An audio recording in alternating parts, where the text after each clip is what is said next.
کیا مطلب؟ آپ کہنا کیا چاہتی ہو اقصیٰ؟ میم نے حیران ہو کر نرمین کو پھر اقصیٰ کو دیکھا۔ نرمین کے چہرے کا رنگ اڑ گیا۔ متوقع بے عزتی کے احساس نے اسے نڈھال سا کر دیا۔ اس طرح تو میں بھی کسی سے اسائنمنٹ بنوا کر جمع کروا دیتی۔ اقصیٰ کھڑی ہو گئی۔ اسے نرمین سے بہت سے بدلے لینے تھے۔ وہ اسے کالج میں اکیلا چھوڑ کر چلی گئی۔ نرمین نے مراد سے اسائنمنٹ بنوا کر جمع کروائی تھی۔ مراد نے اس کی مدد تو نہیں کی تھی، لیکن یہ ہم اسٹوڈنٹس کے ساتھ زیادتی ہے جنہوں نے خود محنت کی۔ اقصیٰ کے لہجے اور انداز میں بلا کا اعتماد تھا۔ نرمین کے پسینے سے بھیگے ٹھنڈے ہوتے ہاتھ پر افشاں کا ہاتھ آ گیا۔ نرمین، اقصیٰ کیا کہہ رہی ہے؟ میم کی آواز میں بے یقینی سختی سے در آئی۔ وہ سب لوگ نرمین کو پسند کرتے تھے، رعایت اور مدد بھی دیتے تھے، مگر اب معاملہ اسٹوڈنٹ کی ذاتی محنت کا تھا۔ نمو جھوٹ بول دینا، خود کو ہلکا نہ ہونے دینا۔ افشاں نے سر جھکا کر سرکوشی کی۔ نرمین، میم نے سختی سے پکارا۔ میم، ایسا کچھ نہیں ہے، نرمین نے اسائنمنٹ خود بنائی تھی۔ افشاں نے گھبرا کر وضاحت دی۔ میں نے آپ سے پوچھا ہے۔ وہ میم کی کھڑکی پر چپکی ہو رہی۔ نرمین، یہاں آئیں۔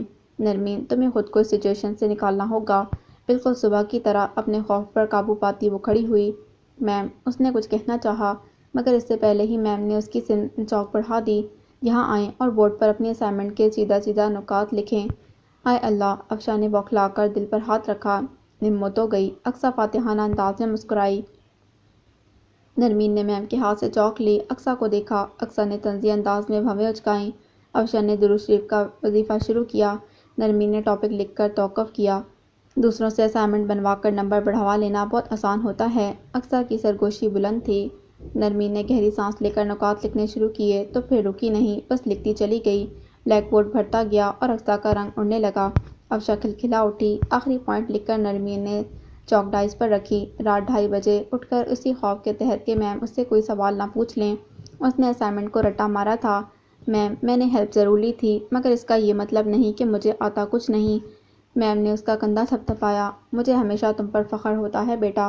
نرمین نے واپس بیٹھے طویل گہری سانس لیتے اقصیٰ کو دیکھا جو کینہ توز نظروں سے اسے گھور رہی تھی۔ نرمین ہلکا سا مسکرائی اور افشاں کو کسی بات کا جواب دینے لگی۔ تھوڑی ہی دیر میں اگلے پیریڈ کی بیل ہو گئی۔ لڑکیاں اپنے اپنے بیگ اٹھائے باہر کو لپکیں۔ اقصیٰ کھڑی ہوئی تو افشاں نے اس کا راستہ روک لیا۔ تمہاری نرمین کے ساتھ دشمنی کیا ہے؟ کیوں اسے ہر جگہ بے عزت کرنے کی کوشش کرتی رہتی ہو؟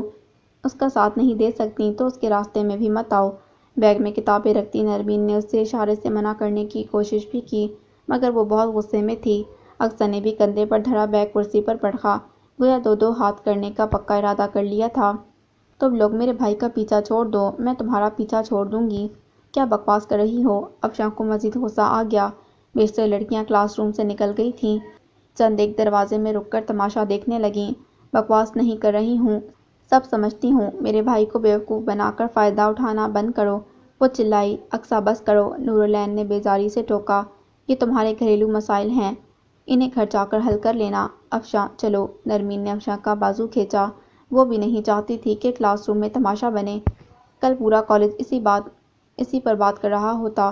ہم نے کون سے فائدے اٹھائے ہیں؟ مراد بھائی نے اسائنمنٹ بنوانے میں نرمین کی مدد کیا کر دی؟ تم تو حد سے گزرتی جا رہی ہو۔ افشاں نے غصے سے اپنا بازو چھڑوایا۔ منہ نہ کھلواؤ ورنہ سب کھول کر رکھ دوں گی۔ تم منہ کھول ہی دو، میں سننے کو تیار ہوں۔ افشاں ڈٹ گئی۔ تم کیا ساری دنیا سنے گی؟ یہ جو نرمین بی بی رکشا لے کر سارے شہر میں گھومتی پھر رہی ہیں۔ اقصیٰ نے مڑ کر نرمین کو دیکھا۔ وہ رکشا میرے بھائی کا ہے جو اس نے اپنی مظلومیت کا رونا روک کر اسے مفت ہتھیا لیا۔ آنکھیں نکال کر بولتی اقصیٰ خود کو آئینے میں دیکھتی تو پہچان نہ پاتی۔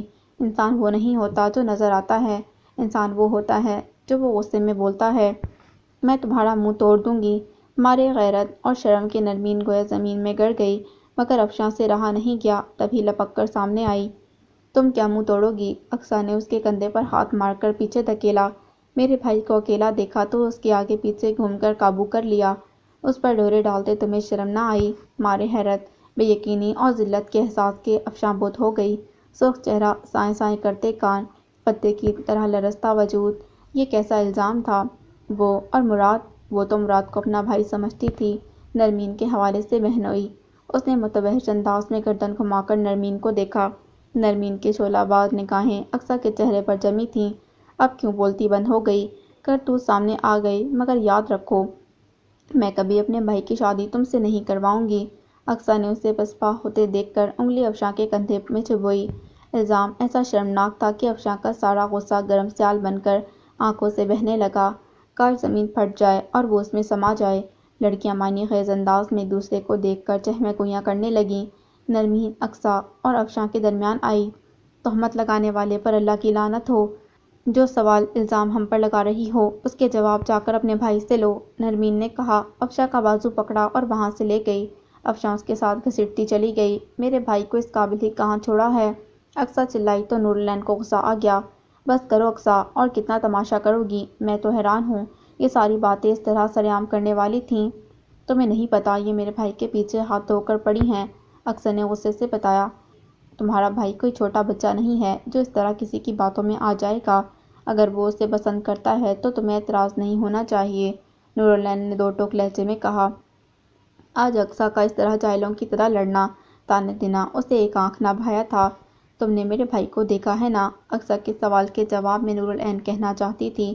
عام سا لڑکا ہے، اس میں ایسی کون سی خاص بات ہے؟ مگر وہ خاموش رہی۔ ان میں سے کون ہے جو میرے بھائی کے ساتھ اچھی لگے گی؟ اقصیٰ نے ناک چڑھائی، پھر لہجہ بدل کر بولی۔ مراد بھائی کے ساتھ تو تمہارے جیسی لڑکی سجے گی۔ نور العین کا منہ کھل گیا۔ اس کے نزدیک انتہائی نامعقول بات تھی جو اقصیٰ نے کی۔ وہ اپنا رد عمل دینے کو تھی کہ میڈم عائزہ کلاس میں آ گئیں۔ نور العین نے لب بھینچ کر امڑتے غصے پر قابو پانے کی سعی کی۔ رو رو کر افشاں کا برا حال تھا۔ نرمین دونوں ہاتھ گھٹنوں پر باندھے خاموش نظروں سے گھاس پر کھدکتے ٹڈے کو دیکھ رہی تھی۔ دونوں کینٹین کے عقبی گراؤنڈ میں تھیں اور بریک ٹائم نہ ہونے کی وجہ سے پورا ایریا سنسان تھا۔ تم مجھے چپ بھی نہیں کروا سکتیں؟ بہت دیر رونے کے بعد جب افشاں تھک گئی تو اسے نرمین کی خاموشی کا احساس ہوا۔ تم نے کون سا میرے کہنے پر چپ ہو جانا ہے؟ نرمین نے بیگ سے رومال نکال کر اسے دکھا۔ افشاں نے رومال جھپٹ کر چہرہ صاف کیا، پھر ایک دم اس کی طرف مڑی۔ کہیں تمہیں اس کی بات پر یقین تو نہیں آ گیا؟ نرمین خاموشی سے گھاس کے تنکے توڑتی رہی۔ قسم لے لو نمو، جو میرے دل میں ایسا ویسا کوئی بھی خیال آیا ہو، میں نے ہمیشہ اسے اپنے بہنوئی کے روپ میں دیکھا۔ اسی حوالے سے کبھی کبھار مذاق بھی کر لیتی تھی، ورنہ میں تھک گئی ہوں افشاں۔ افشاں نرمین کے لہجے میں دبی بے بسی محسوس کر کے تڑپ اٹھی۔ کیوں تھک گئی ہو؟ کیا تمہیں مراد بھائی پر یقین نہیں ہے؟ اور یہ اقصیٰ، یہ مراد بھائی کی بہن ہو ہی نہیں سکتی۔ تم مجھ سے لکھوا لو، اپنی بہن کے مغالطے میں کسی اور کو اٹھا لائے ہیں۔ افشاں اپنا غم بھول کر اسے تسلیاں دینے لگی۔ زندگی نے سارے امتحان میرے لیے ہی لکھ دیے ہیں۔ مجھے حق نہیں ہے کہ خوشی مجھے خوشی کی طرح ملے۔ کب تک خوشیاں مجھ سے اس طرح ملتی رہیں گی؟ غم کے ریپر میں لپٹی بے یقینی کا فیتہ باندھے نرمین پھٹ پڑی۔ وہ رو نہیں رہی تھی مگر آواز بھرا گئی تھی۔ ہمارا کوئی حق نہیں، ہمیں کوئی چاہ کوئی خواہش نہیں۔ کب تک افشاں؟ آخر ہم کب تک زندگی کو اس طرح گزارتے چلے جائیں گے؟ بلکہ زندگی ہم کو کب تک اس طرح گزارے گی؟ نمو میری جان، افشاں کے ہاتھ پاؤں پھول گئے۔ اب نہیں سہا جاتا، اب یہ بے عزتی نہیں سہی جاتی۔ افشاں، اتنی تو میری عمر بھی نہیں ہے جتنی زندگی نے مجھے جی لیا ہے۔ عین اس وقت جب وہ خود کو بہادری کا سرٹیفکیٹ دے کر سر اٹھائے چلنے لگی تھی، بکھر گئی تھی، ہار گئی تھی۔ اس طرح ہوتا ہے جب انسان خود کو ٹکڑا ٹکڑا جوڑ کر مکمل کرتا ہے، ایک ایک اینٹ رکھتا، قدم قدم سیڑھی چڑھتا خود کو بلند کرتا ہے، تب اچانک کوئی اسے اس کی اوقات یاد دلا دیتا ہے کہ دیکھو ہم تمہیں یہ سمجھتے ہیں، ہماری نظروں میں تمہاری حیثیت، تمہاری اوقات یہ ہے۔ اس دن نرمین پھر سے بکھر گئی تھی۔ افشاں کی سمجھ نہیں آ رہا تھا وہ اپنے اوپر لگا الزام بھول کر نرمین کو تسلی کیسے دے۔ اقصیٰ ہاتھ میں کچھ شاپر اٹھائے مراد کچن میں آیا تو نل کھولے۔ مگ ہاتھ میں پکڑے اقصیٰ کسی گہری سوچ میں گم تھی۔ تبھی تو مگ دھونا یاد نہ رہا، نہ نل بند کرنا۔ کیوں پانی ضائع کر رہی ہو؟ اقصیٰ نے چونک کر ٹوٹی بند کی۔ لو یہ سودا سنبھالو، آج سعودی عرب میں روزہ ہو گیا ہے تو کل انشاءاللہ ہمارے ہاں بھی ہو جائے گا۔ مراد نے سارے شاپر سلپ پر رکھے۔ آپ روزہ رکھیں گے؟ اقصیٰ شاپر کھول کر دیکھنے لگی۔ ہاں، میں مسلمان نہیں ہوں، بچپن سے روزے رکھنے کی عادت پڑی ہے۔ پتہ ہے میں نے پہلا روزہ 7 سال کی عمر میں ابا کے ساتھ رکھا تھا۔ وہ پل بھر میں 59 کے آنگن میں نیم کے پیڑ تلے ماں کے گھٹنے پر سر رکھے لیٹ گیا۔ دیکھ ظہر ہو گئی ہے، تیرا چڑی روزہ پورا ہو گیا ہے، اب کچھ کھا لے میرے لال۔ رشیدہ اپنے ذہین آنکھوں اور کمزور جسم والے بیٹے کی منتیں کر رہی تھی جس کا پیٹ پسلیوں کے ساتھ جا لگا تھا، ہونٹوں پر پیاس کی شدت سے پپڑی بن کر جم گئی تھی۔ میں نے چڑی روزہ نہیں رکھنا، وہ اب بھی انکاری تھا، پر بچوں کا روزہ تو اتنا ہی ہوتا ہے۔ میں نے ابا کے ساتھ روزہ رکھا تھا، ابا کے ساتھ ہی کھولوں گا۔ اس نے آنکھیں موند لیں۔ اس شام علی بخش کھیتوں سے خربوزہ توڑ لایا تھا اور اماں نے گڑ کا شربت بنایا تھا، ٹھنڈا میٹھا گڑ کا شربت۔ افطاری میں گڑ کا شربت بنانا اقصیٰ وہ اپنی ہی رو میں فرمائش کر گیا تو اقصیٰ نے ناک چڑھائی۔ وہ کون پیتا ہے، ٹینگ ہی لے آتے۔ وہ کہنا چاہتا تھا ابا، مگر بات بدل کر آہستگی سے گویا ہوا، وہ بھی لایا ہوں۔ تحری میں کیا بناؤں؟ اقصیٰ دراز کھول کر سودا اندر رکھنے لگی۔ کچھ بھی بنا لینا، تم بھی رکھو گی؟ ہاں، مجھے تو بچپن سے بھوک برداشت کرنے کی عادت ہے۔ اقصیٰ کی زبان میں تلخی تھی، مراد کی سمجھ میں نہ آتا وہ اس تلخی کو شیرینی میں کیسے بدلے۔ اب تو اقصیٰ کے پاس سب کچھ تھا، وہ ماضی کو بھول کر شکر گزار کیوں نہیں ہو جاتی تھی؟ اور روزہ صرف بھوک برداشت کرنے کا نام تو نہیں، اپنے اندر کی خامیوں، کوتاہیوں اور خود کو گناہوں سے روکنے کی پریکٹس کا نام ہے، تقویٰ کے حصول کا ذریعہ ہے روزہ تو۔ مراد بھائی، آپ نے نرمین کو اسائنمنٹ بنا کر دی تھی؟ اقصیٰ نے اس کی بات قطع کی۔ ہاں، ہلکی سی خاموشی کے بعد اپنی ناگواری پر قابو پاتے مراد نے ہاں کہا۔ اور مجھے نہیں بتایا؟ تمہیں اچھا نہیں لگتا؟ سادگی سے جواب آیا۔ تو بہتر نہیں آپ ان لوگوں سے دور رہیں جو مجھے اچھے نہیں لگتے۔ مراد کو اب سچ میں برا لگا اقصیٰ کا لہجہ، اس کا اس طرح ٹوکنا۔ بہتر ہے تم ان لوگوں کو قبول کر لو جو مجھے اچھے لگتے ہیں، اور ایک بات کبھی مت بھولنا، میں تمہارا بڑا بھائی ہوں۔ وہ اسے تنبیہ کرتا کچن سے نکل گیا۔ اقصیٰ اندر ہی اندر کھولنے لگی، جہاں ان لوگوں کی بات ہوتی ہے مراد وہیں آنکھیں ماتھے پر رکھ لیتا تھا۔ وہ چلتے کلستے گھر کے کام نپٹانے لگی۔ اسی ڈھلتی گلابی شام میں ان سب نے سموسے بنا بنا کر راتیں بھر لیں۔ یہ رمضان المبارک بھی انہیں ملنے والے آرڈرز تھے جو انہیں ایک کے بعد ایک پورے کرنے تھے۔ امی، رمضان تو عبادت کا مہینہ ہے۔ سمرین اب سیانی ہو گئی تھی، ساری دوپہر سموسے کی پٹیاں بیل بیل کر اس کی کمر تختہ ہو گئی۔ سمینہ نے سر اٹھا کر دیکھا، سمرین کے چہرے پر تھکن اور تفکر نمایاں تھا۔ ہاں، ہمیں تو اتنا وقت بھی نہیں ملتا، خالہ صفورہ رمضان شریف میں کتنے قرآن پاک ختم کر لیتی ہیں۔ بیٹا، ہم بھی تو پڑھتے ہیں، اتنے تو نہیں پڑھتے، انہیں زیادہ ثواب ملے گا۔ فضا پرات نے بچا آلو کا امیزہ انگلی سے اٹھا کر کھا رہی تھی۔ اللہ پاک بڑا رحم کرنے والا ہے، جو انسان اپنے گھر والوں کے لیے رزق حلال کماتا ہے، محنت کرتا ہے، سمجھو عبادت کرتا ہے۔ جو عورت اللہ کی خوشنودی کے لیے اپنے گھر کا کام کرتی ہے، بچوں کو سنبھالتی ہے، سمجھو اسے بھی ساری نفلی عبادتوں کا ثواب ملتا ہے۔ ہاں، فرض نہیں چھوڑے جا سکتے، ساری بات نیت کی ہے۔ اتنی سی عمر میں اپنے بہن بھائیوں کے لیے محنت کر رہی ہو، میرا ہاتھ بٹاتی ہو، اللہ تمہیں اس کا اجر ضرور دے گا۔ سمینہ رسانیت بھرے نرم لہجے میں سمجھاتی چلی گئی۔ عید پر نئے کپڑے بھی دے گا؟ فضا نے چہک کر پوچھا۔ ہاں، کیوں نہیں دے گا؟ سمینہ ہنس پڑی۔ کیا باتیں ہو رہی ہیں؟ انور حسین نہا کر تازہ دم ہو کر آیا۔ کچھ نہیں، ماں بیٹیوں کی باتیں ہیں۔ ٹھیک ہے، پھر لگی رہو، میں پوچھنے آیا تھا آرڈر تیار ہو گئے ہیں تو میں دے آؤں؟ اس نے بھی زیادہ نہیں کریدا۔ ہاں، میں پیک کرنے لگی ہوں۔ اچھا سنو، مجھے بھی ساتھ لے جاؤ۔ سمینہ کو اچانک دھیان آیا۔ تم کیا کرو گی؟ انور نے حیرت سے اسے دیکھا۔ سوچ رہی ہوں سموسے اور رول مراد کے گھر دے آؤں اور اس کی بہن سے بھی مل آؤں۔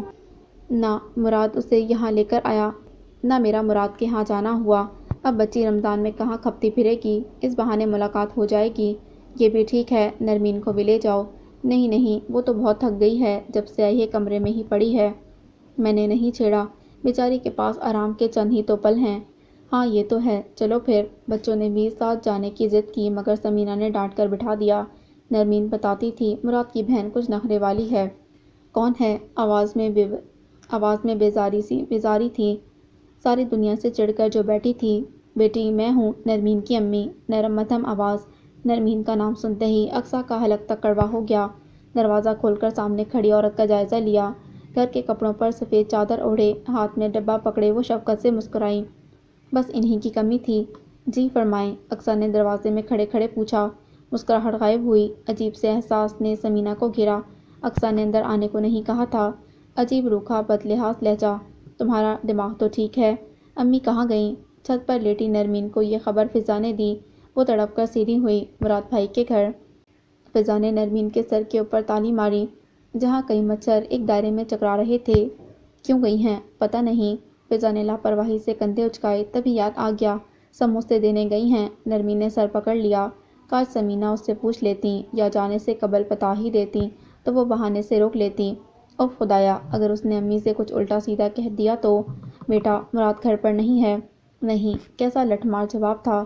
سمینہ ہکا بکا رہ گئی۔ وہ انہیں اندر ہی نہیں بلا رہی تھی، ڈھنگ سے جواب نہیں دے رہی تھی۔ مراد کی بہن، اور اتنی بدتمیز۔ میں تم لوگوں کے لیے یہ سموسے لائی تھی۔ کچھ نہ سوچا تو ڈبہ سامنے کیا۔ اقصیٰ نے ایک نظر ڈبے کو دیکھا۔ ہاں یاد آیا، آپ لوگ تو یہ کام کرتے ہو نا۔ مراد بھائی نے رمضان کے لیے بنوائے ہوں گے۔ وہ 2 قدم آگے ہوئی اور ان کے ہاتھ سے ڈبے لے لیے۔ کتنے پیسے ہوئے؟ سمینا ہڑبڑا گئی۔ اسے لگا اقصیٰ نے جوتا اس کے منہ پر دے مارا ہو۔ اچھا رکیں، میں پیسے لے کر آتی ہوں۔ وہ مڑی اور اندر چلی گئی۔ سمینا نے بوکھلا کر ادھر ادھر دیکھا، پیشانی پر آیا پسینہ صاف کیا اور لڑکھڑاتے قدموں سے واپسی کی راہ لی۔ اقصیٰ پیسے لے کر آئی تو وہ گلی کا موڑ بھی مڑ گئی تھی۔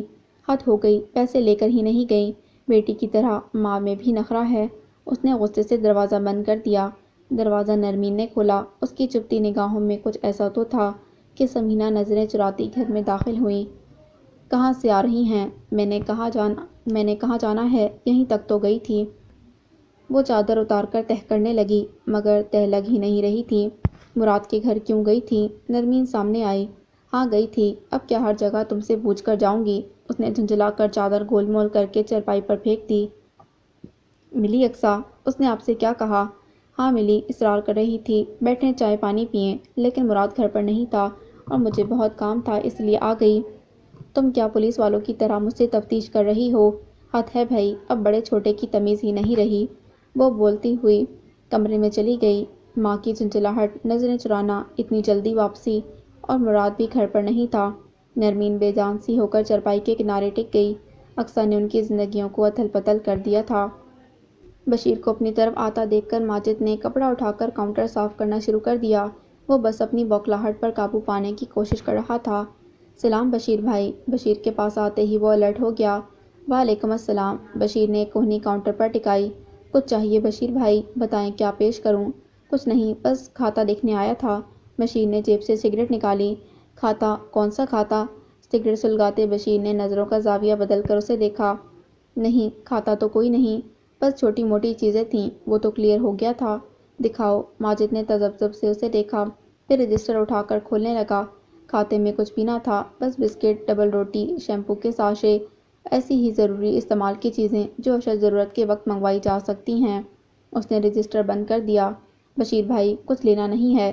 نہیں۔ اس نے کاؤنٹر پر سگریٹ بجھائی اور واپس ڈبیا میں ڈال دی۔ اسے واپس جاتا دیکھ کر ماجد نے شکر کا کلمہ پڑھا۔ ثریا کپڑے دھو کر تار پر پھیلا رہی تھی۔ بشیر کو اندر آتا دیکھ کر ہاتھ رک گیا۔ بشیر اس کے پاس آ رکا۔ ثریا کا رنگ بدل گیا، اور جس وقت بشیر نے اس کا ہاتھ پکڑا، دل اچھل کر حلق میں آ گیا۔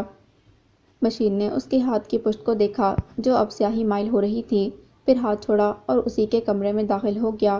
ثریا تذبذب سے اسے دیکھتی رہی، اب وہ کمرے میں جائے یا نہیں۔ سکینہ کے کمرے کا دروازہ بند تھا، شاید وہ سو رہی تھی۔ ثریا دل کڑا کر کے اپنے کمرے میں آ گئی۔ پلنگ پر نیم دراز بشیر دروازے کی سمت ہی دیکھ رہا تھا۔ ثریا آگ کر پائنتی کی طرف بیٹھ گئی۔ دونوں خاموش اور متذبذب تھے۔ ثریا کے دل میں اس کا خوف بیٹھ گیا تھا۔ رہا بشیر، وہ نادم تھا مگر ندامت کے اظہار میں متامل ہی تھا۔ بشیر مجھے گاؤں بھجوا دے۔ وہ کچھ اور کہنا چاہتی تھی مگر یہ کہہ گئی۔ بشیر ششدر سا رہ گیا۔ وہ روئے کر لائے گی، اپنا قصور پوچھے گی، وہ اسے سارے قصور گنوا دے گا، جب معافی مانگے گی تو معاف ہی کر دے گا، مگر وہ ایک دم سیدھا ہوا۔ گاؤں؟ ہاں، گاؤں کیا کرنے جاؤ گی؟ یہاں کیا کر رہی ہوں؟ ثریا نے الٹا سوال کیا۔ میری بیوی ہو، عزت سے میرے گھر بیٹھی ہو، عزت سے ہی تمہارے گھر بیٹھنے، اپنا گھر بسانے آئی تھی، وہی نہیں ملی۔ وہ سر جھکائے اپنے بھیگے پلو کے دھاگے نوچنے لگی، جیسے اپنا اور بشیر کا رشتہ دھاگا دھاگا توڑ رہی ہو۔ اور گاؤں میں کس کے پاس جاؤ گی؟ وہاں کون تمہیں عزت دینے کو تیار بیٹھا ہے جو تمہیں اس گھر میں نہیں ملی؟ وہ سیدھا ہو کر پھنکارا تو ثریا تڑپ گئی۔ اپنے چاچے کے لڑکے کی بارات چھوڑ کر اسی لیے تمہارے ساتھ نہیں بھاگی تھی کہ یہاں تمہاری مارے کھاؤں اور سوگن کے طعنے سنوں۔ اچھا تو چاچے کا لڑکا یاد آنے لگا ہے؟ بشیر نے جھپٹ کر اس کے بال پکڑ لیے۔ ہاں، اس کے ساتھ چلی جاتی تو آج میرے ساتھ یہ سب نہ ہوتا۔ ثریا نے بشیر کی محبت اس کے منہ پر تھوک دی۔ وہ بفڑ گئی، سارے خوف اڑن چھو ہو گئے۔ قطرہ قطرہ بھی تو مرنا تھا تو ایک بار ہی کیوں نہیں؟ وہ بلبلا گیا۔ کون ہے وہ؟ بول کون ہے جس کے آسرے اڈاری مار رہی ہے؟ بول۔ نہ ثریا کی زبان رکی نہ بشیر کا ہاتھ۔ ابھی 2 لفظ کہہ دوں تو 2 کوڑی کی ہو جائے گی۔ اپنے باپ کا ہے تو دے طلاق۔ اس نے بشیر کا گریبان پکڑا۔ پرانی سریا آنکھوں میں آنکھیں ڈالے تن کر کھڑی تھی۔ آر یا پار، آج مرے گی یا مارے گی؟ بشیر پھنس گیا تھا۔ مرے یا مار دے۔ صبح صادق کی نرم موتیے کی خوشبو سے بوجھل ہوا جسم و جاں کو چھوتی تو سرور آ جاتا۔ فضا میں مقدس سی خاموشی کو مسجد سے اٹھتی نعت اور درود پاک کی صداؤں نے توڑ ڈالا۔ نماز، تلاوت اور بہت دیر سے تسبیح کرتی وہ چھت کے کونے میں ایک ہی جگہ بیٹھی تھی۔ اللہ نے کہا تھا صبر اور نماز کے ساتھ مانگو۔ وہ مانگ رہی تھی۔ نمو آپا نیچے آ جائیں، امی کہتی ہیں جانا نہیں ہے۔ فضا آواز دے کر واپس آئی۔ تاریکی سے سفیدی الگ ہوئی تو پرندوں نے رزق کی تلاش میں اڑان بھر لی۔ دیوار کی دوسری طرف سے افشاں کا سر طلوع ہوا۔ اسے یوں بیٹھا دیکھ کر چڑھ گئی۔ اسی طرح گوتم بدھ بن کر بیٹھی رہنا۔ مراد بھائی کو کیوں نہیں بتاتی ہو؟ کیا بتاؤں؟ کوئی غیر ہو تو اس سے جا کر لڑے گا۔ اقصیٰ کا کیا کرے گا؟ اس نے تسبیح کو انگلیوں کے گرد لپیٹ لیا۔ اسے سمجھا نہیں سکتا۔ یاد رکھو اقصیٰ کو اس طرح شے ملتی رہے گی تو وہ تم لوگوں کا جینا حرام کر دے گی۔ افشاں چڑھ گئی۔ اتنی اچھی مت بنو کہ لوگ تمہیں کھا جائیں۔ اوپر آتی سمینہ نے اس کی باتیں سن لیں۔ اسے الٹی پٹیاں مت پڑھاؤ۔ مراد تو یہی سمجھے گا کہ پہلے وہ اکیلا تھا تو سب ٹھیک تھا، اب بہن آ گئی ہے تو بری لگ رہی ہے۔ بہن کو ہم برے لگتے ہیں، نرمین بڑبڑائی۔ جو بھی ہے تحمل سے کام لو، اب مراد سے ایک لفظ کہنے کی ضرورت نہیں۔ سمینہ نے سختی سے ٹوک دیا۔ وعدہ ایک لفظ نہیں کہوں گی۔ افشاں نے دونوں ہاتھ اٹھا دیے۔ بلکہ سارا کچھ ہی بتا دوں گی۔ اس نے آخری جملہ دل میں کہا تھا۔ امی وہ میری عزت نہیں کرتی، نہ کرے۔ میری ماں کو تو دروازے سے نہ لوٹاتی۔ نرمین پھٹ پڑی۔ تم سے کس نے کہا؟ سمینہ نے نظریں چرا لیں۔ آپ ابو کو بتا رہی تھیں، میں نے سن لیا تھا۔ آپ کو پتہ چل گیا ہوگا مراد کس وجہ سے اسے آج تک ہمارے گھر نہیں لایا۔ وہ ہمیں پسند نہیں کرتی امی۔ آخری جملہ کہتے کہتے نرمین کی آواز بھرا گئی۔ اور ابھی بھی کہتی ہیں مراد سے کچھ نہ کہو؟ انہیں لگا تھا افشاں جا چکی ہے، مگر وہ دیوار کے دوسری طرف موجود تھی۔ اس کا ماننا تھا کہ اصل گفتگو وہ ہوتی ہے جو جانے کے بعد کی جائے۔ لیکن میں تو مراد بھائی کو سب بتاؤں گی۔ افشاں نے مصمم ارادہ کر لیا اور موقع اسے اگلے دن ہی مل گیا تھا۔ مراد نے دیکھا وہ کچن میں افطاری تیار کر رہی تھی۔ سرخ اور سفید پھولوں والے شلوار قمیض پر سفید دوپٹہ نماز کے انداز میں اوڑھے بیسن گھول رہی تھی۔ وہ مراد کو بہت پیاری، بہت عزیز تھی۔ وہ اقصیٰ کی آنکھ میں ایک آنسو نہیں دیکھ سکتا تھا۔ وہ آج بھی مراد کے لیے جھولے میں لپٹی گڑیا تھی جسے وہ پوری پوری دوپہر جھولا جھلایا کرتا۔ مگر آج جو کچھ افشاں نے اقصیٰ کے بارے میں بتایا اس نے مراد کو بہت تکلیف پہنچائی تھی۔ آپ کو اندازہ بھی ہے وہ کیا کرتی پھر رہی ہے، کس طرح نرمین کو تکلیف پہنچاتی ہے۔ ایک اسائنمنٹ کو لے کر اس نے کیا کیا باتیں نہیں سنائیں۔ جھوٹ اس کی زبان پر ہر وقت گھڑا رہتا ہے۔ خود کو امیر ثابت کرنے کے چکروں میں وہ کیا کیا باتیں بناتی ہے۔ مراد بھائی وہ ہمیں گھٹیا اور کم حیثیت سمجھتی ہے۔ میری بات لکھ لیں، وہ آپ کی اور نرمین کی شادی نہیں ہونے دے گی۔ فضول باتیں مت کرو افشاں۔ وہ دروازے میں کھڑا تھا اور افشاں دروازے کے اندر۔ اس کے پاس بہت کم وقت تھا، کوئی آ جاتا تو قیامت ہو جاتی، اسی لیے جلدی جلدی سب کہہ دینا چاہتی تھی۔ فضول باتیں تو اقصیٰ نے کی ہیں، میں بتا نہیں سکتی اس نے مجھے۔ یہ بات لبوں تک آتے آنسوؤں میں بہہ گئی۔ افشاں ہمت ہی نہ کر پائی جو اس رقیق الزام کا ذکر بھی کر سکے۔ تبھی تیزی سے دروازہ بند کر دیا۔ مراد دم بخود سا بند دروازے کو گھورتا رہ گیا۔ اقصیٰ نے بیسن میں آلو پیاز ملانے شروع کیے۔ مراد نے فریج کھولا۔ سامنے ہی سموسوں والا ڈبہ رکھا تھا۔ مراد نے نکال کر چولہے کے پاس رکھا۔ یہ بھی تل دینا۔ کس کام کے ہیں یہ؟ اقصیٰ نے ناک چڑھائی۔ میرے لیے ہیں، میرے لیے خالہ سمینہ لے کر آئی ہیں، مراد نے رسانیت سے کہا اور جگ نکال کر چینی گھولنے لگا۔ اقصیٰ بری طرح جھنجھلا گئی۔ بھائی ہم یہ محلہ نہیں چھوڑ سکتے۔ کیوں؟ وہ ٹھٹکا۔ اب نرمین اور افشاں سے تو جان چھوٹے گی۔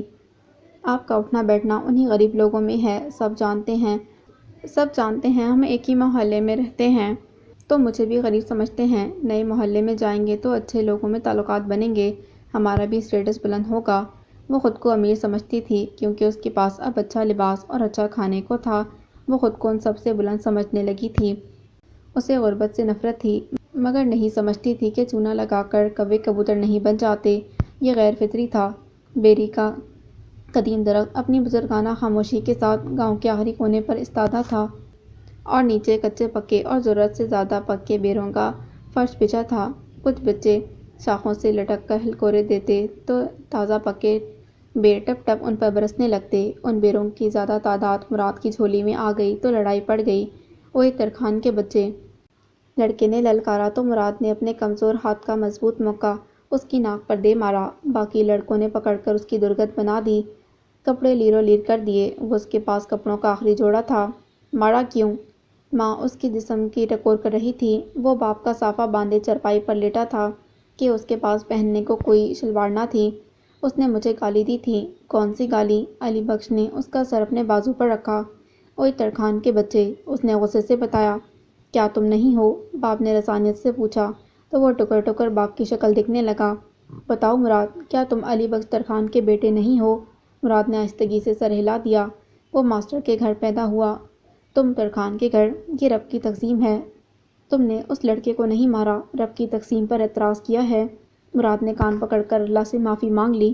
اقصیٰ بیسن میں باقی چیزیں ملانا بھول گئی۔ مراد نے جگ میں لیموں نچوڑنا شروع کر دیے۔ اس دن کے بعد میں نے خود کو آن کر لیا تھا اور مجھے آج بھی علی بخش ترکھان کا بیٹا ہونے پر فخر ہے، اپنے ڈرائیور ہونے پر فخر ہے، کیونکہ یہ اللہ کی تقسیم ہے۔ بھیا بس کر دیں، ترقی کرنا انسان کا حق ہے۔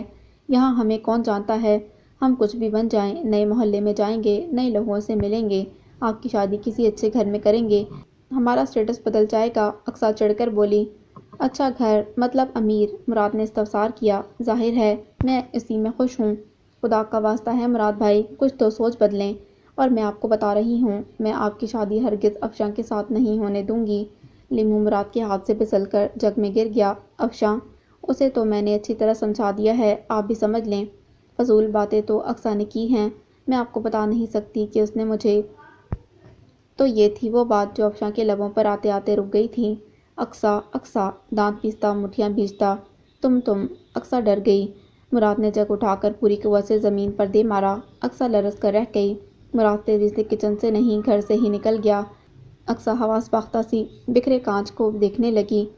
ان کو کیا ہوا؟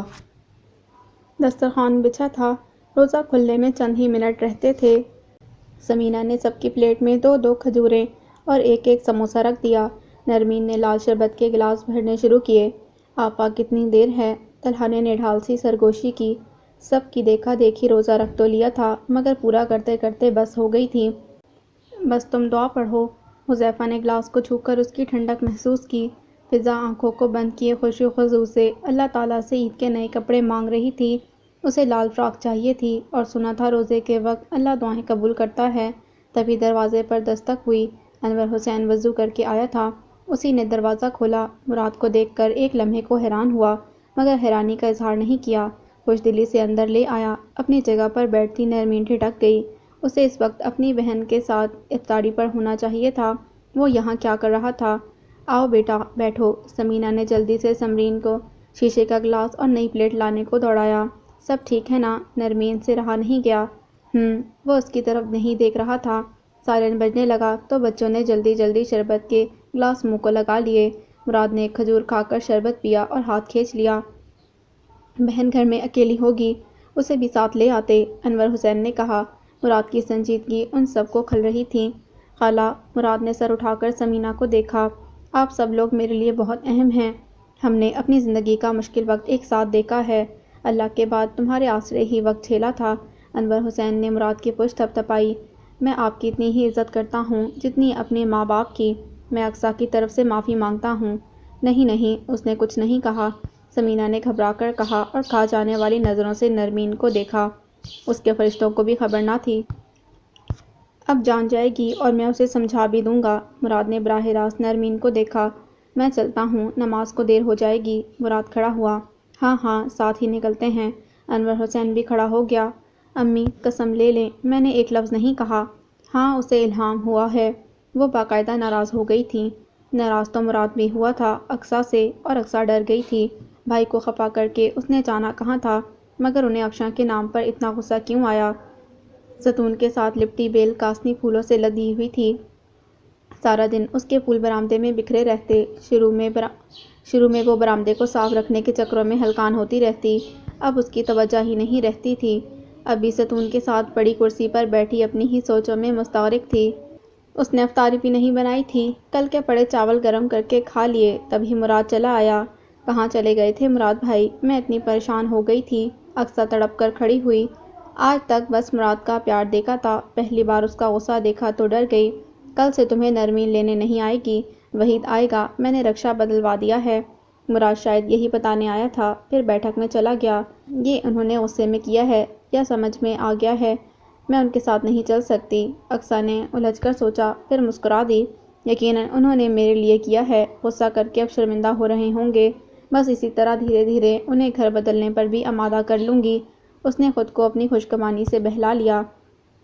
بہت ہی گھنا قبرستان تھا، جس کی ٹھنڈک آمیز خاموشی روح میں سرایت کر رہی تھی۔ اونچے اونچے درخت چوٹی پر جا کر سر جوڑے باہم پیوست کہ سورج کی کرن انہیں چیر کر زمین تک آنے سے عاجز دکھائی دیتی تھی۔ قبریں، ایک کے بعد ایک قبر۔ پھر اس نے دیکھا وہ ایک کھلی قبر کے سرہانے کھڑی ہے اور اس کے پیر جس جگہ ہیں وہاں سے مٹی گھسک رہی ہے۔ وہ ایک چیخ مار کر جاگ گئی۔ خوفزدہ دل کی دھڑکن بہت تیز تھی۔ خوف پسینہ بن کر مساموں سے بہنے لگا۔ یا اللہ، یہ کیسا خوف تھا! اقصیٰ نے دونوں ہاتھ سینے پر باندھے۔ تبھی دروازے پر دستک دے کر مراد نے پکارا۔ مسجدوں سے اٹھتی صدائیں بتاتی تھیں کہ سحری کا وقت شروع ہو گیا ہے۔ آ رہی ہوں بھائی۔ وہ خود کو سنبھالتی اٹھ گئی۔ جب تک مراد نے تہجد کے نوافل ادا کیے، اس نے قیمے بھرے پراٹھے بنا لیے، دہی اور اچار رکھا۔ میں نے آج بہت برا خواب دیکھا۔ اس نے پہلے نوالے کے ساتھ ہی اپنا خواب سنانا چاہا، مگر مراد نے ٹوک دیا، برا خواب سناتے نہیں ہیں، میں آج صدقہ دے دوں گا۔ آپ کب تک مجھ سے ناراض رہیں گے؟ اقصیٰ کو لگا وہ اس کی بات سننا نہیں چاہتا۔ میں ناراض نہیں ہوں، لیکن مجھے تو لگتا ہے۔ تو پھر وجہ بھی معلوم ہوگی۔ مراد نے گلاس میں لسی ڈالتے اسے دیکھا۔ دل میں قدورتیں رکھنے والے کا روزہ قبول ہو جائے گا۔ اقصیٰ نے اپنے تئیں بھائی کو چت کر دیا تھا، مگر وہ اس کی طرف دیکھ کر جس طرح مسکرایا، وہ بری طرح جھنجھلا گئی۔ مراد کی مسکراہٹ کہتی تھی، قدورتیں میں نہیں، تم پالتی ہو۔ ہر بات کے لیے میں ہی قصوروار ہوں۔ مراد نے آدھا گلاس لسی پی کر گلاس واپس رکھ دیا۔ اقصیٰ، تم علی بخش ترکھان کی بیٹی ہو۔ میں تم میں اپنی ماں کا عکس دیکھنا چاہتا ہوں، اور تم ہو کہ ثریا کی پرچھائی بنتی جا رہی ہو۔ اقصیٰ کو جھٹکا سا لگا۔ مراد اسے ثریا سے ملا رہا تھا۔ ثریا، جو کہ ایک بری عورت تھی، پھر بھی اقصیٰ اسے آئیڈیلائز کرتی رہتی۔ ہاں تو ٹھیک ہے نا، وہ ایک نڈر عورت تھی، اس نے ہم سب کو بہت ستایا، مگر جانتے ہیں مجھے اس کی کون سی عادت اچھی لگتی تھی؟ اسے زندگی سے اپنا حصہ چھیننا آتا تھا۔ تبھی تو لاہور جیسے شہر میں عیش والی زندگی گزار رہی ہے، اور رشیدہ، وہ اپنے صبر کے ساتھ قبر میں دفن ہو گئی ہے۔ مجھے بھی زندگی سے اپنا حصہ لینا ہے، بالکل ثریا کی طرح، کیونکہ زندگی انسان کو اتنا ہی دیتی ہے جتنا اس میں لینے کی ہمت ہو۔ وہ غصے سے بولتی سحری چھوڑ کر چلی گئی۔ مراد ششدر سا رہ گیا۔ اقصیٰ نے سچ میں اسے پریشان کر دیا تھا۔ عید پر کیا تحفہ لوگی؟ پڑھتے پڑھتے اونگ آئی تھی کہ موبائل کی بیپ پر ہوشیار ہوئی۔ گردن گھما کر دیکھا، سب چارپائیوں پر الٹے سیدھے قیلولے کر رہے تھے۔ وہی وقت سکون کا ہوتا جب بچے سو رہے ہوتے، ورنہ لمحہ لمحہ گن کر مغرب کرنا ان کے لیے مشکل ہو جاتا۔ نرمین نے موبائل اٹھایا تو مراد کا میسج تھا۔ اس کی کیا ضرورت ہے؟ نرمین نے دیوار سے ٹیک لگائی۔ کیوں، سسرال سے عیدی نہیں آتی؟ میری سسرال تو اقصیٰ بنتی ہے، وہ عیدی دینے سے زیادہ میرا گلا دبانا پسند کرے گی۔ یہ تو ہے، بہت مشکل نن ثابت ہوگی۔ تم ساتھ ہو تو ہر مشکل جھیل سکتی ہوں۔ کال کروں؟ یہ جملہ کانوں سے سننا چاہتا ہوں۔ لفظ اسماعیل بشرارت ہوئے۔ نہیں، سب سو رہے ہیں۔ مسکراہٹ دباتے بہانہ بنایا۔ باہر ہو کر لو۔ محبت اور دھونس بھرا اصرار۔ باہر دھوپ ہے، آئس کریم ہو جو پگھل جاؤ گی۔ نیند آ رہی ہے اور روزہ بھی لگ رہا ہے۔ نرمین نے اسمائلی فیس کے ساتھ خدا حافظ بھی لکھ دیا۔ مراد بدمزہ ہو گیا۔ تبھی اقصیٰ کمرے میں آئی۔ مراد بھائی، افطاری میں کیا بناؤں؟ وہ ہر صورت بھائی کے ساتھ اپنے تعلقات ٹھیک کرنا چاہتی تھی، مگر مراد تھا کہ کنی کترائے پھرتا۔ کچھ بھی بنا لو، مجھے اپنی سہیلیوں کے لیے عید گفٹ بھی لینے ہیں، اپنی ہونے والی بھابھی کے لیے بھی لے لو۔ مراد کا لہجہ سنجیدہ ہی تھا۔ جب پسند خود کی ہے تو عیدی بھی خود ہی لے لیں۔ وہ تنکر بولی، چلو ٹھیک ہے، تمہاری مرضی۔ مراد دوبارہ سے موبائل کی طرف متوجہ ہو گیا۔ مجھے اپنی سہیلیوں کے لیے، میرے پاس فالتو پیسے نہیں ہوتے۔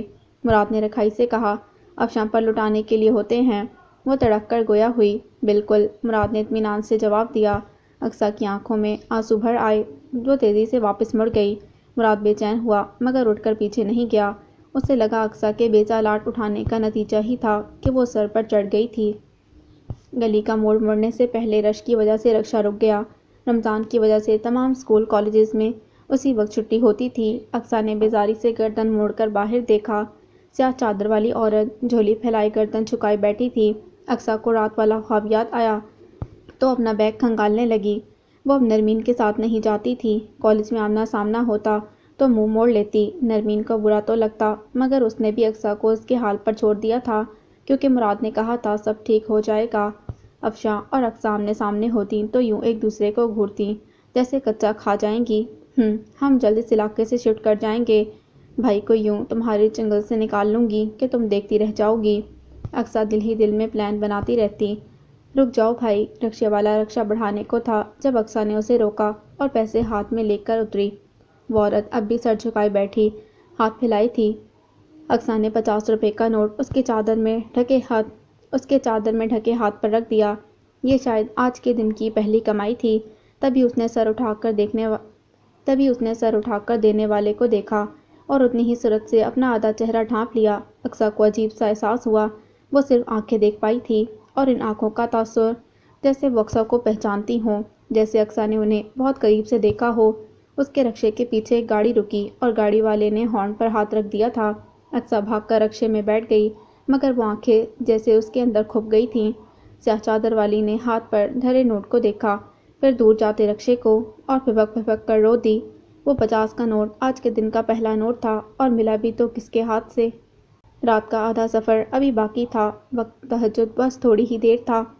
جب افشاں کے گھر سے شور اٹھا، اکلوتے پرشور پنکھے کی کھڑکھڑاہٹ میں بھی نرمین کی آنکھ کھل گئی۔ یہ کیا ہوا؟ انور حسین کی بڑبڑاہٹ پر نرمین نے گردن گھما کر دیکھا۔ وہ چارپائی سے اٹھ رہا تھا، ساتھ ہی ان کا دروازہ دھڑدھڑایا گیا۔ یا اللہ خیر! ثمینہ ہڑبڑا کر جاگی۔ خوف کی لہر سی رگ و پے میں سرایت کر گئی۔ رات گئے ہونے والی دستک خیر کی کہاں ہوتی ہے؟ ابو، یہ تو افشاں کی آواز ہے۔ وہ نرمین کو پکار رہی تھی۔ انور حسین نے تیزی سے جا کر دروازہ کھولا۔ افتاؤ خیراں، افشاں اندر آ گئی۔ نمو، افشاں کیا ہوا؟ نرمین عجلت میں اٹھ کر قریب آئی۔ اماں کی طبیعت بہت خراب ہے، الٹی پر الٹی کیے جا رہی ہیں، پیٹ میں بھی بہت درد ہے، وہ رونے والی ہو گئی، لیکن ہمارے ہاں تو کوئی دوا نہیں ہے۔ امی ایسی حالت میں بس پودینے کا پانی پلا دیتی ہیں۔ نرمین نے بات کرتے کرتے ثمینہ کو دیکھا۔ ہاں، میں نے سکھا کر رکھا ہے، ابھی لاتی ہوں۔ وہ ہڑبڑا کر کچن کی طرف مڑی۔ نہیں، ہسپتال لے کر جانا ہے۔ نمو، لے جاؤں نا میں؟ نرمین نے تذبذب سے اسے دیکھا۔ ابا رائیونڈ کے اجتماع پر گئے ہیں اور بھائی لاہور، اس وقت سواری کہاں سے ڈھونڈوں؟ وہ روحان سی ہو گئی۔ ڈھونڈنے کی کیا ضرورت ہے؟ نرمین، اپنا رکشہ نکالو، انور حسین نے فخر سے کہا۔ میں تو نکال لوں گی، مگر تمہارے بھائی کو برا لگے گا۔ نرمین متذبذب تھی۔ یہ کوئی وقت ہے ایسی باتیں کرنے کا؟ انور حسین نے ڈانٹا۔ صفورہ خالہ کی حالت واقعی بہت خراب تھی۔ ان کی ہائے ہائے اور چیخو پکار نے نرمین کے بھی ہاتھ پاؤں پھلا دیے، مگر وہ انہیں سول ہسپتال کی ایمرجنسی تک لے ہی گئی۔ افشاں اور اس کی آپا ساتھ تھیں۔ ایمرجنسی ٹریٹمنٹ میں انجیکشن ڈال کر ڈرپ لگا دی گئی تو 15-20 منٹ کے بعد انہیں سکون آنا شروع ہوا۔ ہائے نمو، تم نہ ہوتیں تو ہمارا کیا بنتا؟ خالہ کی آہو بکا نے دم توڑا۔ نیند سے آنکھیں موند لیں تو افشاں اس کے گلے آ لگی۔ سوچو، جب قاسم بھائی کو پتہ چلے گا تمہارا کیا بنے گا؟ نرمین نے ڈرایا۔ کچھ کہہ کر تو دیکھے، 100 جوتے نہ لگاؤں، میری جان نکل رہی تھی، 10 منٹ دیر ہو جاتی تو میں نے مر جانا تھا۔ صفورہ خالہ نے پٹ سے آنکھیں کھولیں۔ سچ بتا رہی ہوں، میری ٹانگوں سے جان نکل گئی تھی۔ افشاں نے دیکھا تھا، میرے پیر ٹھنڈے تھے۔ انہوں نے تصدیق کے لیے افشاں کو دیکھا تو اس نے جھٹ اس بات میں گردن ہلا دی۔ بے وقوف! نرمین نے اس کے کندھے پر ہاتھ مارا۔ ایسا کچھ نہیں تھا خالہ، افطاری میں شربت اور پکوڑے کم کھایا کریں۔ کہاں، یہ تو سانس ہی نہیں لیتیں۔ افشاں بے ساختہ بولی۔ دفعہ ہو، کیسی بیٹی ہے، ماں کے پکوڑے گنتی ہے۔ انہیں سحری سے ذرا پہلے چھٹی ملی تھی۔ افشاں نے رات کو ہی بھائی کو کال کر دی تھی، وہ صبح کے قریب پہنچا۔ نرمین انہیں گھر ڈراپ کر کے اپنے گھر جا چکی تھی۔ صفورہ خالہ کے ہاتھ پر اب بھی کنولا لگا تھا کہ 1-2 انجیکشن اور لگنے تھے۔ وہی ہاتھ دکھا کر صفورہ خالہ نے وہ نقشہ کھینچا کہ بس وہ موت کے دہانے پر کھڑی تھیں۔ اگر نرمین نہ ہوتی تو وہ وسیلہ نہ بنتی، تو انہوں نے گھر میں تڑپ تڑپ کر جان دے دینی تھی۔ نرمین اور اس کا رکشہ۔ قاسم بھیا دل ہی دل میں جذبز ہونے لگے۔ وہ ان کے پڑوس میں رہتی تھی، گھر کے آنگن میں کھیل کود کر جوان ہونے والی بچی تھی۔ ان کے گھرانے پر زوال ان کی نظروں کے سامنے آیا تھا۔ مشکل وقت آیا، اور وقت بھی ایسا کہ ایک کے بعد ایک مشکل مصیبت۔ انور حسین کا گھرانہ بدنام ہو کر رہ گیا تھا۔ افشاں کا اس کے گھر کے ساتھ بہت گہرا تعلق تھا۔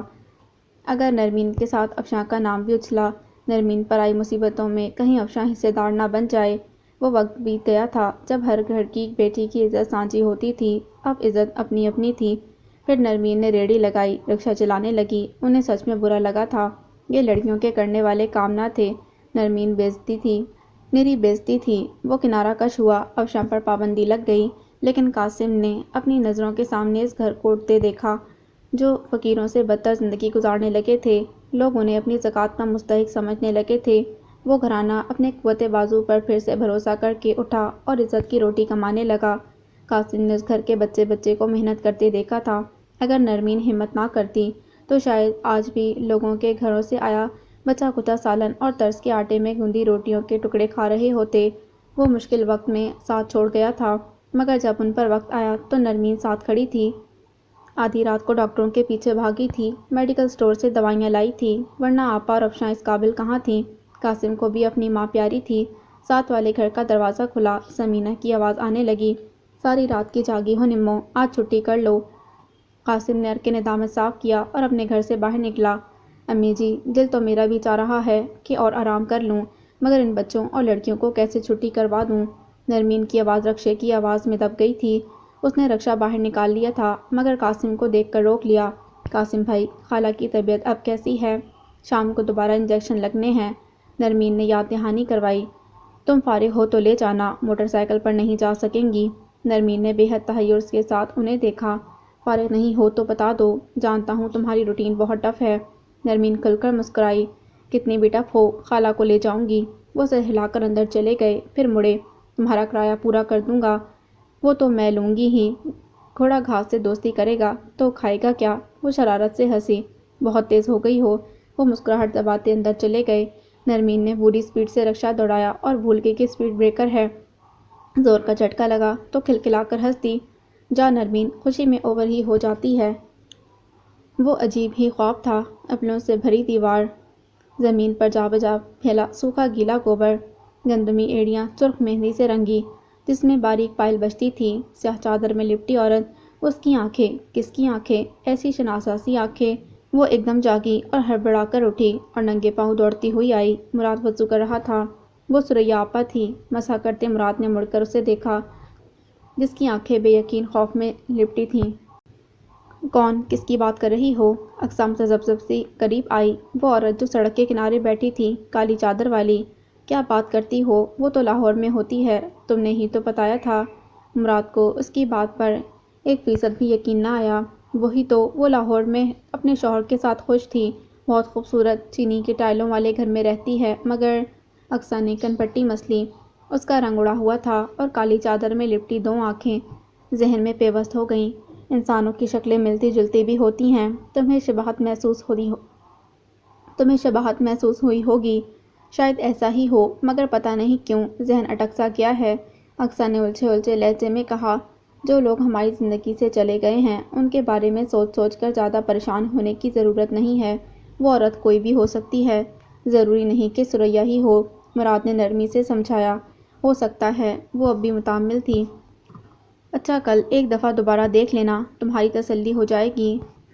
اگلے دن اقصیٰ کی متلاشی نگاہیں اس سیاہ چادر والی کو ڈھونڈتی رہیں، مگر وہ اسے کہیں نظر نہ آئی۔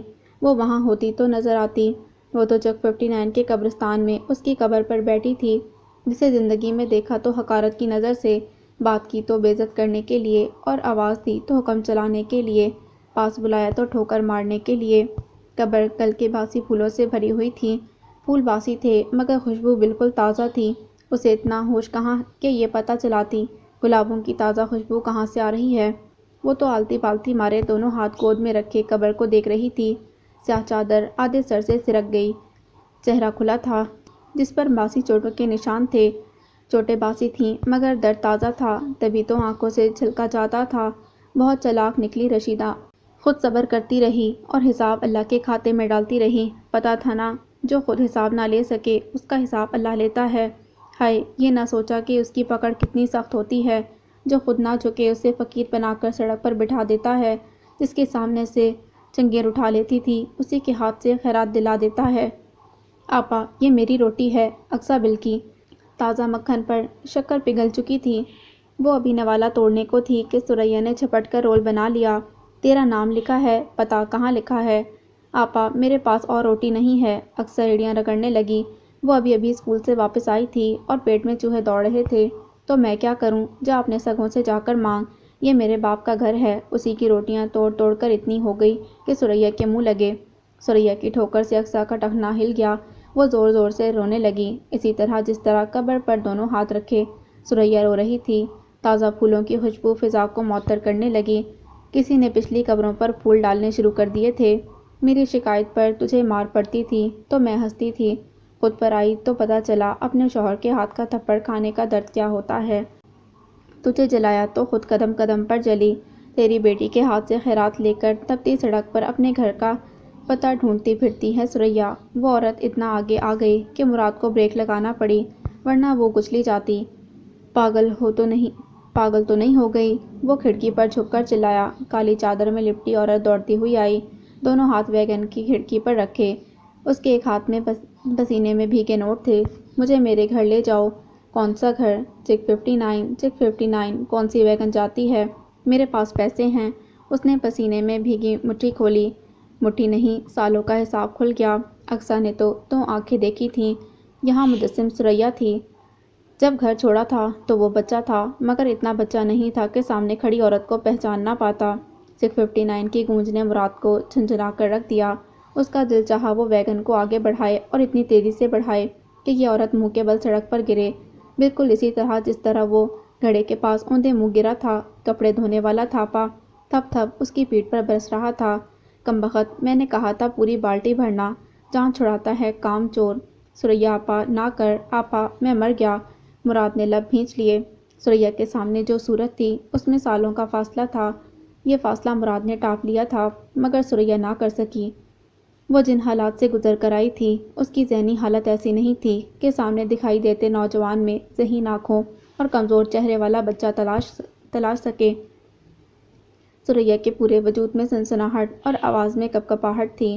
ابھی کچھ دیر پہلے وہ سڑک کے کنارے بیٹھی تھی، اسے اپنے لیے خوراک اور گاؤں جانے کا کرایہ جمع کرنا تھا۔ تبھی ایک موٹر سائیکل قریب آ کر رکا۔ چلتی ہو؟ زومائی لہجہ۔ سریا نے تڑپ کر سر اٹھایا، آنکھوں میں غلاظت اور چہرے پر خباثت لیے وہ شخص اس کا چہرہ دیکھ کر بدمزہ ہوا۔ 500 دوں گا۔ اس کی نسوانیت کی قیمت بس 500۔ سڑک کے کنارے بیٹھی سریا کیسی بے مول ہوئی۔ اچھا زیادہ نخرے نہ کر، 1000 لے لینا، کھانا بھی کھلا دوں گا۔ سریا کی روح کانٹوں پر کھنچ گئی، وہ اٹھی اور بنا سمت کے چل پڑی۔ موٹر سائیکل اس کے پیچھے تھا۔ سریا نے جھک کر پتھر اٹھایا اور دے مارا، نشانہ لگا یا نہیں، بس وہ بھاگ گئی۔ اور اب یہاں مراد کی گاڑی کا شیشہ پکڑے بلک رہی تھی کہ وہ اسے اس کے گاؤں لے جائے۔ یہ وین تمہارے گاؤں ہی جا رہی ہے، آ جاؤ۔ مراد کو احساس بھی نہ ہوا اس کے لبوں سے کیا نکلا ہے۔ سریا نے کچھ بھی پوچھے بغیر مٹھی اس کی جھولی میں کھول دی۔ مڑے تڑے نوٹ مراد کی جھولی میں گرے اور سریا دوسری طرف کا دروازہ کھول کر ساتھ آ بیٹھی۔ مراد نے گہری سانس لے کر ویگن بڑھا دی۔ ایک سفر گاؤں سے نکلنے کا تھا اور دوسرا اس کی واپسی کا۔ پہلے میں زوم اور دنیا فتح کرنے کا عزم تھا، دوسرے میں شکست، خود آگاہی اور اپنی حیثیت کی پہچان تھی۔ غلط راستے کا انتخاب منزل تک نہیں پہنچاتا، انسان بھٹک بھٹک کر واپسی کی راہ لیتا ہے۔ جانتے ہیں مجھے اس کی کون سی عادت اچھی لگتی تھی؟ اسے زندگی سے اپنا حصہ چھیننا آتا تھا۔ مراد نے سریا کے گود میں رکھے ہاتھوں کو دیکھا، گندے ہاتھ، میلے ناخن، جلے کا نشان۔ مراد کی نظر بے اختیار اس کے چہرے پر گئی، نظر ہڑبڑا کر پلٹی۔ ہر وقت سرما، کریم اور سرخی سے سجا چہرہ زخم زخم تھا۔ تو یہ تھا وہ حصہ جو سریا زندگی سے چھیننے نکلی تھی۔ زندگی بانٹنے والوں کو نوازتی ہے، چھیننے والے خالی ہاتھ ہی رہ جاتے ہیں، اسی لیے بانٹنا سیکھ پتر۔ علی بختر خان اسے سبق پڑھا رہا تھا اور سریا بلک بلک کر رشیدہ سے معافیاں مانگ رہی تھی۔ اسے لگتا تھا یہ ساری تباہی اس کی آہوں کے نتیجے میں آئی ہے۔ اب معاف کر دے، تیری بیٹی کے ہاتھوں خیرات لے کر آئی ہوں، اس سے بڑھ کر انتقام کیا ہوگا؟ انتقام؟ علی بختر خان کی قبر کے بعد رفیق احمد کی قبر پر پھول ڈالتے مراد کے ہاتھ رک گئے۔ رشیدہ کا انتقام سے کیا واسطہ؟ وہ تو معافی ہی معافی تھی۔ سریا تھم گئی، بے اختیار پلٹ کر دیکھا اور سامنے کھڑے خوبرو وین ڈرائیور میں اس نے ذہین آنکھوں اور کمزور چہرے والا بچہ تلاش لیا جو اس کے باپ کی قبر کو پھولوں سے ڈھک رہا تھا۔ وہ گھٹنوں کے بل قبروں کے درمیان گری۔ سپیر ڈھلنے کو تھی، فضا گرد آلود مگر ہوا میں ٹھنڈک تھی، تازہ چھڑکاؤ سے اٹھنے والی مٹی کی سوندھی مہک۔ نرمین نے گہری سانس کھینچی اور جھک کر کیاریوں سے گلابی پھول توڑ لیا۔ ساری کیاریاں گل دوپہری کے ست رنگوں سے رنگی، لیموں کے پودے پر ننھے ننھے لیموں جھانک رہے تھے۔ مٹی کی خوشبو سے معطر صحن میں چارپائیاں بچھی تھیں، ہلکی آواز میں چلتا پانی والا کولر۔ نرمین نے مڑ کر بہت محبت سے اس آنگن کو دیکھا جس کی آبیاری میں بچے بچے نے محنت کی تھی۔ سمرین بھاگتی ہوئی آئی اور کیاری سے دھنیا پودینہ توڑ کر لے گئی۔ نرمین کی نسبت اسے کہیں زیادہ گھر کے کاموں میں دلچسپی تھی۔ کچن میں سموسے تلنے اور رائتے کے لیے کوٹی جانے والی چٹنی کی خوشبو گھل مل گئی تھی۔ ٹھک ٹھک ٹھک، نرمین نے گردن گھما کر دیکھا۔ افشاں دہی بھلوں سے بھرا پیالہ دیوار پر رکھ گئی تھی۔ چکھ کے بتانا، آج میں نے خود بنائے ہیں۔ وہ تو میں بغیر چکھے بھی بتا سکتی ہوں۔ نرمین ہنسی۔ کوئی نہیں، املی کی چٹنی بھی ڈالی ہے۔ افشاں برا مان گئی۔ مذاق کر رہی ہوں، اچھے ہی بنے ہوں گے۔ فضا یہ لے جاؤ۔ نرمین کی پکار پر فضا بھاگتی ہوئی آئی۔ افشاں آپا رکے، میں ابھی خالی کر کے لاتی ہوں۔ ہاں مگر خالی مت لانا۔ مگر ہم نے تو کچھ پکایا ہی نہیں۔ فضا نے پیالہ قابو کر کے معصومیت سے کہا۔ ارے لت گئے وہ دن جب تم لوگ کچھ نہیں پکایا کرتے تھے۔ افشاں چمک کر بولی۔ جتنی خوشبوئیں تم لوگوں کے گھر سے اٹھتی ہیں اتنی تو پورے محلے میں نہیں اٹھتیں۔ الحمدللہ رب العالمین، نرمین نے زیر لب کہا۔ انہوں نے بھوک برداشت کی تھی اور صلے میں رب نے ان کا روزگار یوں باندھا کہ گھر میں ہر وقت کھانے پینے کی اشیاء کی فراوانی رہتی۔ لینے والے ہاتھوں کو دینے والے بنا دیا تو شکر واجب ہی تھا۔ سمینہ کے دروازے سے کوئی سائل خالی ہاتھ نہ جاتا تھا، خواہ 2 کھجوریں ہی کیوں نہ ہوں۔ وہ بانٹنے والی بن گئی تھی اور بانٹنے والے خالی ہاتھ نہیں رہتے۔ یہ رب کا قانون تھا کہ بانٹنے والے کبھی خالی ہاتھ نہیں رہتے۔ آمدنی اب بھی محدود تھی مگر دل بہت کھلے تھے۔ نمو بازار چلیں، مجھے عید کی شاپنگ کرنی ہے۔ بازار تو جانا ہے، بس وقت ہی نہیں ملتا۔ امی تو جب سے ماموں نے عیدی بھیجی ہے کئی بار کہہ چکی ہیں بچوں کے کپڑے لے آئیں۔ تمہاری عیدی کب آئے گی؟ افشاں نے چھیڑا۔ اچھا آئے گی؟ اس پر نرمین نے ہنس کر سوال کیا۔ کہو تو مراد بھائی کو یاد دلا دوں، کچھ رسم و رواج بھی ہوتے ہیں۔ بس رہنے دو ورنہ اقصیٰ سے کچھ اور سن لو گی۔ مراد بھائی کی ساری آمدنی اسی چڑیل پر خرچ ہوتی ہے۔ افشاں نے ناک چڑھائی۔ بہن پر ہی خرچ کرتا ہے، تم کیوں جیلس ہوتی ہو؟ جیلس ہوتی ہے میری جوتی، اس قابل بھی نہیں ہے وہ۔ اچھا بتاؤ بازار کب چلیں؟ نرمین نے بات پلٹی، ورنہ افشاں نے کہاں رکنا تھا۔ دم پر رکھے پلاؤ کی خوشبو پورے گھر میں پھیلی تھی۔ اقصیٰ نے فروٹ چاٹ بنائی، سمینہ کے بھجوائے سموسے فرائی کیے، شکر کا شربت بنایا، خربوزے کاٹے۔ وہ ہر صورت مراد کو راضی کرنا چاہتی تھی جو کئی دنوں سے بس برائے نام افطاری کرتا پھر مسجد چلا جاتا۔ برآمدے میں ایئر کولر لگا کر افطاری کا سامان میز پر رکھا، شربت میں مزید برف ڈالی۔ شام دم توڑ رہی تھی اور مراد ابھی تک گھر نہیں آیا تھا۔ بھائی نے اتنی دیر تو کبھی نہیں کی۔ اقصیٰ کو ہلکی سی تشویش نے آ گھیرا۔ یا اللہ خیر کرنا، لمحہ لمحہ گراں گزرنے لگا۔ وہ صبح کا گھر سے نکلا تھا اور ایسا تو کبھی نہ ہوا تھا۔ ظہر تک گھر آ جاتا، نماز پڑھ کر 1-2 گھنٹے سونا اس کا معمول تھا۔ کہیں رکنا بھی پڑتا تو اقصیٰ کو کال ضرور کر دیتا۔ اقصیٰ نے کئی بار نمبر ملایا مگر پاور آف آ رہا تھا۔ اب کیا کروں؟ اس نے بے قراری سے دروازہ کھول کر گلی میں جھانکا۔ گلی سنسان اور انجان تھی۔ مسجد میں مؤذن کھنکارا تو اقصیٰ کے ہاتھ پاؤں پھول گئے۔ نہیں، کسی دوست کی طرف رک گئے ہوں گے۔ خود کو تسلی دیتے 2 کھجوریں اور شربت کا گلاس پیا۔ اذان ختم ہوئی تو اقصیٰ کی بھی بس ہو گئی۔ مراد کے سوا اس کے پاس تھا ہی کیا؟ اللہ میاں میرے بھائی کو کچھ نہ ہو، یا اللہ وہ بالکل ٹھیک ہو۔ اس کے موبائل میں نرمین کا نمبر موجود تھا، کوئی اور آسرا نہ دیکھ کر وہی ملا لیا۔ آپا آپ کا فون بج رہا ہے۔ سمرین نے پکارا۔ نرمین وضو کے لیے جا رہی تھی، پلٹ آئی۔ بے وقت کی کال تھی، کسی کو ارجنٹ کام ہی ہوگا۔ نمبر دیکھتے ہی وہ بری طرح چونکی۔ اقصیٰ مجھے کال کیوں کر رہی ہے؟ دل گھبرا سا گیا، دونوں میں بات چیت بالکل بند تھی۔ ان حالات میں اقصیٰ کا اسے کال کرنا۔ سب خیر ہو؟ ملکجی ڈھلتی شام کی نیم تاریکی نے نرمین کے دل کو جکڑ لیا۔ ہیلو نرمین، بھائی تمہاری طرف ہے؟ اقصیٰ کی بھیگی آواز کانوں سے ٹکرائی۔ نہیں، نرمین کا دل ڈوب کر ابھرا۔ یہ وقت مراد کا گھر سے باہر رہنے کا نہیں ہے۔ وہ کسی کام سے بھی آتا تو عجلت میں اٹھ جاتا، کہتا اقصیٰ گھر میں اکیلی ہوگی۔ وہ ابھی تک نہیں آیا، کوئی کال کوئی پیغام بھی نہیں، نمبر بھی بند ہے۔ کیا ہوا؟ اس کی اڑی رنگت دیکھ کر انور حسین دروازے سے ہی لوٹ آیا۔ مراد سے رابطہ نہیں ہو رہا، وہ گھر بھی نہیں آیا۔ تشویش کی لہر گھر کے کونے کونے میں پھیل گئی۔ میں کاکے سے پتہ کرتا ہوں، میں اقصیٰ کے پاس جاتی ہوں۔ نرمین نے لمحوں میں فیصلہ کیا۔ سمینہ نے جائے نماز بچھا لی۔ اسے کچھ ہوا تو نہیں ہوگا نا؟ اگر میرے بھائی کو کچھ ہوا تو میں مر جاؤں گی۔ بلکتی اقصیٰ کو تسلیاں دیتے نرمین نے کئی بار مراد کا نمبر ملایا۔ ان کے سوا میرے پاس کچھ بھی نہیں۔ نرمین، اپنے زوم میں رہنے والی اقصیٰ کے زمین اور آسمان ہل گئے تھے۔ چپ کر جاؤ، نرمین چلائی۔ اقصیٰ ایک دم خاموش ہو کر اس کی شکل دیکھنے لگی۔ کچھ نہیں ہوا مراد کو، سنا تم نے؟ وہ جہاں بھی ہے بالکل ٹھیک ہے۔ اللہ کرے ایسا ہی ہو، اقصیٰ سسکی۔ اس کے خمیر میں مایوسی کا عنصر کچھ زیادہ ہی تھا۔ ایسا ہی ہے۔ لیمن کلر کے لان کے سوٹ میں ملبوس دوپٹے کو نماز کی طرح لپیٹے نرمین کی آنکھوں میں بلا کا غصہ تھا۔ اگر ایسا نہ ہوتا تو آج نرمین تمہارے سامنے اپنے پیروں پر بھی نہ کھڑی ہوتی۔ اقصیٰ دم بخود رہ گئی۔ نرمین کے الفاظ، اس کا لہجہ، اس کا انداز چیخ چیخ کر کہہ رہے تھے اگر مراد کو کچھ ہوا تو نرمین اس سے پہلے ختم ہو جائے گی۔ اقصیٰ کرسی پر بیٹھی سر اٹھا کر نرمین کو دیکھ رہی تھی۔ نرمین اس کے سامنے کھڑی تھی، آنکھوں میں بلا کا تیش اور غصہ بھرے۔ اقصیٰ کو پورا یقین تھا کہ لڑکیاں اس کے بھائی پر مرتی ہیں۔ حیرت نرمین کے کھل کر کیے اظہار پر ہوئی۔ وہ ابھی بھی نہیں جانتی تھی کہ اس کا بھائی کس پر مرتا ہے۔ بیرونی دروازے کے کھلنے کی آواز پر دونوں کے درمیان ساکت لمحہ تڑپ گیا۔ نرمین بغیر مڑے آنے والے کی آہٹ پہچان گئی۔ اقصیٰ بھاگ کر مراد کے گلے لگ کر رونے لگی۔ کیا ہو گیا؟ نرمین گہری پرسکون سانس بھر کر مڑی۔ کاش وہ بھی اقصیٰ کی طرح رو سکتی۔ نرمین نے اپنے ہی خیال سے نظریں چرائیں۔ اقصیٰ بلک بلک کر شکوہ کر رہی تھی۔ مراد نے دونوں ہاتھوں سے اس کے آنسو صاف کیے، ماتھا چوما۔ گڑیا، میں جانتا تھا تم پریشان ہوگی۔ اقصیٰ کو کندھے سے لگاتے نرمین کو دیکھا۔ میں کسی کام میں پھنس گیا تھا، چارجنگ ختم ہو گئی تو کال بھی نہ کر سکا۔ اس طرح مت کیا کریں، پتہ بھی ہے میرے دل میں کتنے وہم آ رہے تھے۔ کچھ نہ سوچا تو نرمین کو کال کر دی۔ مراد مسکرایا۔ کسی مشکل گھڑی میں انسان سب سے پہلے جس کو پکارے وہ وہی ہوتا ہے جس پر آپ کو یقین ہو کہ وہ آپ کی مدد کرے گا۔ اقصیٰ، خود کو سنبھالو، میرے ساتھ مہمان بھی ہیں۔ مراد نے رسان سے کہتے اقصیٰ کو خود سے الگ کیا۔ کون مہمان؟ آ جائیں آپا، وہاں کیوں کھڑی ہیں؟ مراد نے عقب میں مڑ کر جس آپا کو پکارا تھا اس کے سامنے آنے پر اقصیٰ کے قدموں تلے سے زمین نکل گئی۔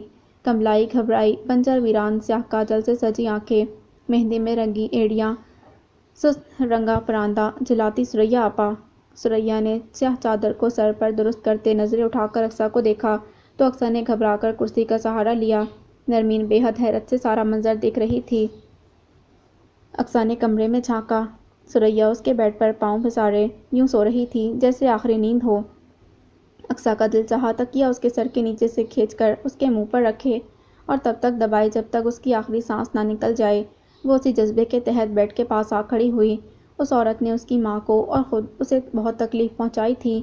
وہ جتنی ثریا سے متاثر تھی اس سے کہیں زیادہ نفرت کرتی تھی۔ اقصیٰ جھکی، ہاتھ تکیے پر تھا اور نظر ثریا کے چہرے پر، ہونٹوں کے کنارے زخم پر کرن آ گیا تھا اور آنکھ کا نیل سیاہی مائل جامنی تھا۔ اقصیٰ خوف زدہ ہو کر مڑی۔ دروازے کے باہر مراد شاید ثریا ہی کو دیکھنے آیا تھا۔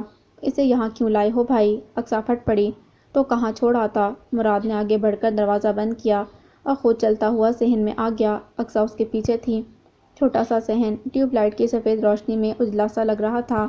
کہیں بھی پھینک آتے۔ اس عورت نے ہماری زندگی جہنم بنا رکھی تھی۔ ایسا ہی کرتا اگر ان حالوں میں نہ ملی ہوتی۔ مراد کا لہجہ سنجیدہ ہو گیا۔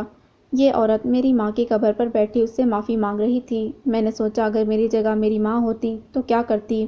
اقصیٰ لب کاٹنے لگی۔ جواب اسے بھی معلوم تھا، پھر بھی میں اسے لے کر گاؤں گیا۔ میں نے سوچا کوئی گھر اسے پناہ دے دے، مگر وہاں ایسا کوئی بھی نہیں تھا۔ مراد کا لہجہ اور آواز پست تھی۔ ایک وقت تھا کہ ہمیں بھی کوئی پناہ دینے والا نہیں تھا۔ کھیتوں کے کنارے جھگی ڈال کر رہے تھے۔ آندھی اور طوفان میں وہ بھی اڑ گئی۔ اقصیٰ کی آواز اس سے بھی زیادہ مدھم تھی۔ مراد کچھ اور بول ہی نہ سکا۔ اب اس کا کیا کرنا ہے؟ بہت دیر کی کڑوی خاموشی کے بعد اقصیٰ نے بیزاری سے پوچھا، میں نہیں جانتا۔ مراد نے بے بسی سے کندھے اچکائے۔ اس کا شوہر کہاں ہے؟ طلاق دے چکا ہے۔ مراد کے جواب پر اقصیٰ مہچکی رہ گئی۔ اسے جلدی چلتا کریں، میں زیادہ دن اس کی شکل نہیں دیکھ سکتی۔ ثریا ان کے گھر ان کے رحم و کرم پر تھی، مگر اقصیٰ کے دل میں اب بھی اس کا خوف غالب تھا۔ وہ یہ بات مراد سے نہیں کہہ سکتی تھی۔ آپا روزہ نہیں رکھے گی؟ سحری کی تیاری کرتی اقصیٰ نے بے حد غصے سے مڑ کر مراد کو دیکھا۔ اس نے پہلے کب روزے رکھے ہیں؟